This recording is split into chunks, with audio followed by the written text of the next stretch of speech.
Nous sommes en novembre 2015 à la date où je commence cette vidéo qui a pour but de faire le bilan de la saison 2015 de l'équipe de France de slalom de la Fédération Française de Roller Sport. C'est la 6e année que j'encadre, que j'organise, que j'accompagne cette équipe de France. Et une fois de plus, c'est de gros moments, autant sportifs qu'humains.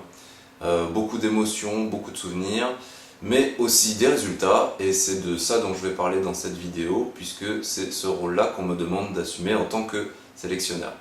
Lors des assemblées générales de la fédération, j'ai pour coutume de commencer par un rappel du contexte. Alors c'est ce que je vais faire ici sur cette vidéo, puisque je ne serai pas à l'assemblée générale cette année. C'est la 2e assemblée générale que je rate en 15 ans. La première chose, c'est que le budget est revenu après une baisse de 2 ans, notamment liée à l'arrivée du freeride, avec qui il a fallu partager, et un budget qui est revenu à celui à peu près de 2012, et donc une augmentation sensible pour le slalom. La deuxième chose, c'est que c'est la 3e année que j'essaye de poursuivre l'idée d'élargissement de l'équipe de France, un élargissement qui est notamment orienté vers les jeunes et vers les femmes. La 3e chose, c'est que le circuit international se porte bien, très bien même, avec de plus en plus de pays et de compétiteurs au niveau européen et au niveau mondial. D'ailleurs, en 2009, la FIRS reconnaissait pour la première fois le championnat du monde. Eh bien, la CERS, cette année, l'organisme européen, reconnaît pour la première fois le championnat d'Europe. Et puis le dernier point, eh bien, c'est la progression du niveau international. Une forte progression constante. Pour vous donner une petite idée, en slalom vitesse, avant 2010, il y avait très peu de chronos qui arrivaient à descendre chez les seniors hommes. Il y avait très peu de chronos qui arrivaient à descendre sous les 5 secondes. Petit à petit, on en a vu apparaître. En 2012, il y en avait 3 qui étaient là au championnat du monde. En 2013, il y a eu un chrono au championnat du monde sous les 5 secondes.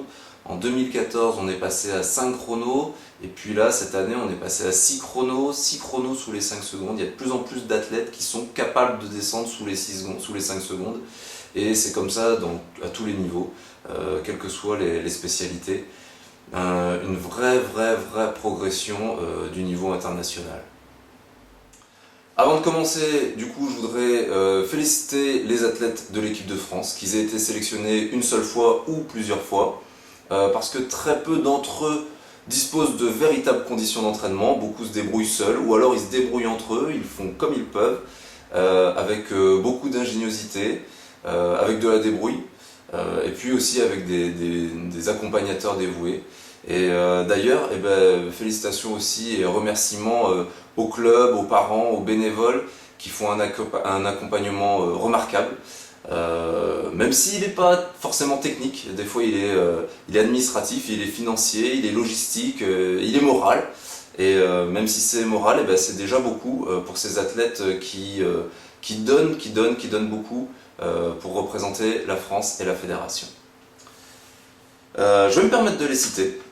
Alix Bouquet de la Skate Machine Arsaquez, Chloé Arbona de Roller Provence Méditerranée, Naëma Famvanué de l'USO Orléans, et puis l'équipe élite avec Alexandre Clarisse du Sam Roller Skating, Ambroise Nicolao des Dragon Riders, Jimmy Ford de la Skate Machine Arsaquez, Laurine Moreno du SPUC, Lily Grangeon du Sam Roller Skating, Nathan Ménard de Sunride, Raphaël Giron de Mazamé Crew, Romain Lebois de Wiza, Teddy Thierry de l'USCA Roller, Tiffany Roderisbourg de Rollerbug, Zoé Grangeon du Sam Roller Skating, et puis celui qui a été le capitaine tout au long de cette année, Johan Ford de la Skate Machine Arsaquez. Pour la première fois cette année, j'ai pu faire 4 sélections et un stage. Si on a pu faire tout ça, c'est évidemment grâce à une progression du budget comme j'en parlais tout à l'heure, mais c'est aussi parce que j'ai eu l'occasion de faire une organisation jumelée entre Varsovie et Paris. Et d'ailleurs, je remercie Raphaël Rachman pour son aide sur l'organisation logistique pour pouvoir faire cette sélection qui a duré du coup 11 jours. 11 jours en immersion totale entre nous. Autant dire que ces 11 jours, ça a été 11 jours forts en émotion, encore une fois aussi bien sportifs qu'humains. On est donc parti à Varsovie pour une compétition nationale. On est resté sur place pour s'entraîner pendant les 5 jours. Et puis ensuite, on est revenu à Paris pour une autre compétition internationale, la Paris Slalom World Cup. 11 jours très intenses, donc comme vous vous en doutez, mais au milieu des œufs et des cache-cache, des points très positifs sur la progression et sur les résultats, excepté pour Chloé Arbona qui a été blessée là-bas. Le championnat d'Europe, nous sommes partis à 10. La France termine première en termes du nombre de médailles, avec 13 médailles. C'est ce qu'a fait la première nation l'année dernière, ce qui était la Russie. Et bien cette fois c'est nous qui passons devant, on obtient 13 médailles. Par contre, on est troisième, enfin ce qui est déjà pas mal, on est troisième en nombre de médailles d'or puisqu'on en obtient 2. Nathan Ménard en speed slalom chez les juniors et puis Raphaël Giron en speed slalom chez les seniors. L'Italie a 4 médailles d'or et la Russie a 6 médailles d'or. Voilà quelques photos de l'équipe pendant le championnat et j'en profite pour remercier Stéphane Bouquet qui a fait les photos et le reportage pendant cet événement. Le championnat du monde, eh bien, il avait lieu cette année à Turin. C'est la première fois que l'équipe de France découvrait cette salle et que beaucoup, dans la majorité des compétiteurs du monde découvraient cette salle, puisque c'était au Pala Ruffini, un endroit assez prestigieux pour le sport, qui correspondait bien à notre pratique. Nous sommes partis à 11. En 2014, l'équipe de France avait rapporté 3 médailles, avec Zoé Grandjean en speed slalom, qui avait terminé 3e, Jamie Ford qui avait fini 2e en slalom vitesse, et Alexandre Clarisse qui avait également fini 2e, mais lui en slalom classique. Cette année, c'est à nouveau 3 médailles rapportées. Raphaël Giron, 3e en slalom vitesse, Nathan Ménard, 3e en slalom vitesse mais chez les juniors, et puis Zoé Grandjean, première championne du monde en slalom vitesse. C'est pas forcément là où on l'attendait, mais cependant sur les 12 compétitions majeures que Zoé a réalisées cette année, elle a remporté 12 fois un podium en slalom vitesse. Donc c'est pas là où on l'attendait, mais un petit peu quand même. Comment terminer ce bilan ? Peut-être d'abord un peu de manière comptable, en disant que l'équipe de France a rapporté 45 médailles internationales à la France et à la Fédération.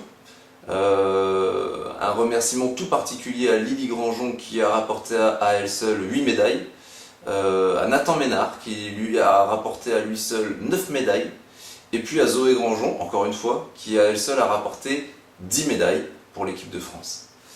Un bilan un peu plus intime, mais toujours sportif, en remerciant Johan Faure, qui a été donc capitaine cette année et qui a pris son rôle à cœur, et sans qui le collectif n'aurait pas été ce qu'il a été cette année, donc je le remercie beaucoup pour ça. Et puis peut-être terminer un petit peu plus sur des perspectives.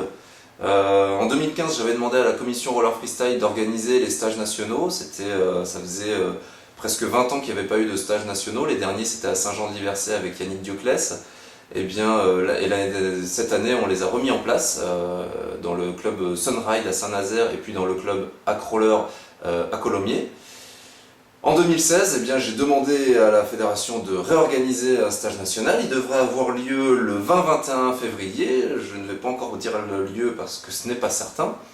Et puis, je suis en train également de préparer d'autres petites choses, mais comme rien n'est concrétisé, il faudra aller sur le site de la fédération pour voir si ça se fait ou pas. Voilà, rendez-vous en 2016 avec l'équipe de France.